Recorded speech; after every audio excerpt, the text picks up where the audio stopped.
Congress party బలపరిచిన సీతారాంపురం కట్కూరి కొండలరెడ్డి అధిక మెజార్టీతో గెలిపించండి. నర్సంపేట శాసనసభ్యులు దొంతి మాధవరెడ్డి.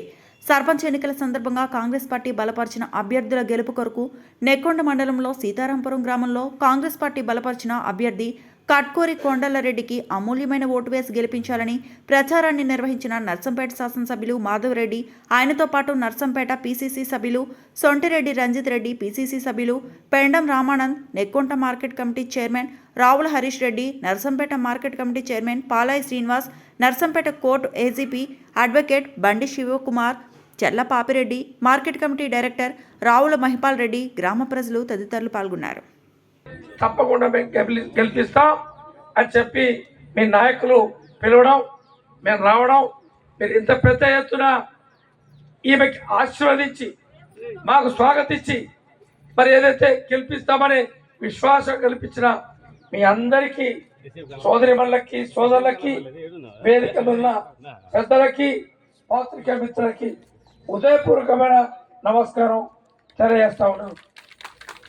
మరి 2023 డిసెంబర్లో తెలంగాణ ఇంధన ప్రభుత్వం అందించారు. మీరందరూ మీ అందరి సహకారంతో తెలంగాణ రాష్ట్రాన్ని కోరుకున్నారు. మీ కోరిక అమ్మ సోనియమ్మ అందించి సుమారు 14 నుంచి 15,000 కోట్ల రూపాయల మిగిలిన బడ్జెట్ కూడా అందిస్తే, మోసపోయి 2 పర్యాయాలు వారికి అవకాశం కల్పిస్తే 10 సంవత్సరాల కాలంలో లూటి చేసిపోయినారు. ఏమీలు కూడా లేకుండా ఇక మళ్ళీ మాట్లాడుతూ ఉన్నారు. ఎన్నికలు వచ్చినాయి, తిరుగుతూ ఉన్నారు ఏదో చేస్తామని.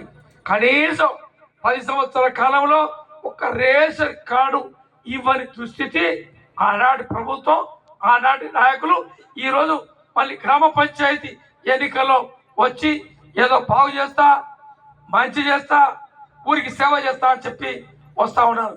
కాబట్టి మీరు గమనించాలి, 2023లో చెప్పిన హామీలన్నీ కూడా నెరవేరుస్తున్నాం. ఇంత కష్టమైన ఇబ్బంది అయినా మీకు ఒకసారి తెలిసినప్పటికీ తెలియాల్సిన అవసరం ఈ సందర్భంగా ఉంది. కాబట్టి మీ అందరికీ విజ్ఞప్తి చేస్తూ ఉన్నాం. ఆ రోజు హామీ ఇచ్చాం మీ అందరికీ. ఏమని? రైతులకి 2006లో అప్పులు మాఫీ చేస్తామన్నాం, అప్పులు మాఫీ చేశాం. మరి వారు కూడా 14లో మాఫీ చేస్తామన్నారు.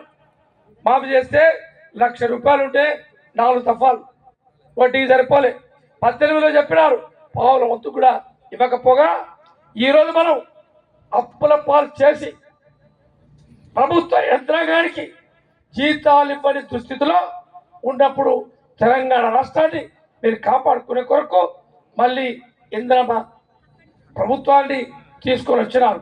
ఆ రోజు మరి చూసినట్టయితే ప్రభుత్వ యంత్రాంగానికి 1, 2 తారీఖుల రావాల్సిన జీతాలు 18వ తారీఖు, 19వ తారీఖు, 20వ తారీఖు వచ్చే దుస్థితిలో అవకాశం మనకు మీరందరూ కల్పిస్తే ఆ యొక్క అప్పుల పాలు 88 లక్షల కోట్లు సుమారుగా నేరుగా 6 లక్షలు, కార్పొరేషన్ల పేరుతో 2 లక్షలు, అంటే వడ్డీగా నెలకి 6,000 నుంచి 7,000 రూపాయల కోట్లు ఈరోజు కట్టే పరిస్థితి.